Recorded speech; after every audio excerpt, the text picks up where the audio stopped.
Karena pemerintah salah strategi urusan corona, ternyata berdampak parah bagi ekonomi Indonesia. Ambyar ekonominya. DPR pun rapat. Hari itu terjadi rapat alot di DPR. Para wakil rakyat sedang membuat rencana anggaran yang rumit. Perdebatan panjang berhari-hari tersebut menjadikan para anggota tersebut kelelahan.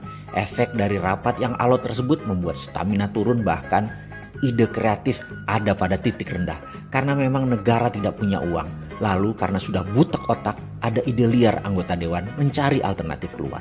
Pak Ketua, seorang anggota dewan dari Sumatera Utara mengacungkan tangannya. Interupsi, saya ada usul. Bagaimana kalau kita hentikan membuat anggaran yang rumit ini? Kita potong kompas, kita ajukan penawaran kepada negara adidaya Amerika.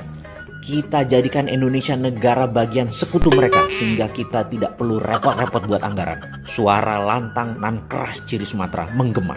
Para anggota yang sangat kelelahan sudah lelah mendengar usulan tadi seakan-akan tercerahkan. Bagaimana kalau kita voting, kata ketua yang ingin sidang cepat selesai. Tiba-tiba di sudut ruangan dengan medok Jawa seorang wakil rakyat dari Jawa Tengah berteriak, "Interupsi Pak Ketua." Seketika ruangan hening.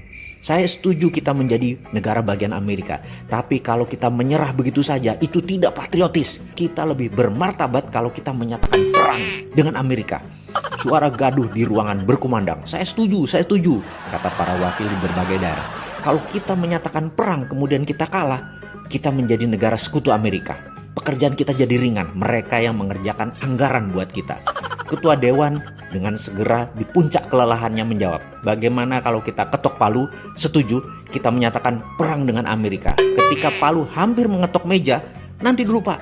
Di baris belakang anggota Dewan dengan logat Madura kental berbicara. Dia lalu ambil mic, dia keraskan volumenya. Dengan logat kental Madura dia berkata, "Bapak-bapak ini gimana? Iya kalau kita kalah. Lah kalau kita menang kan malah repot kita. Kita mesti buat anggaran buat Amerika juga, tak iya?"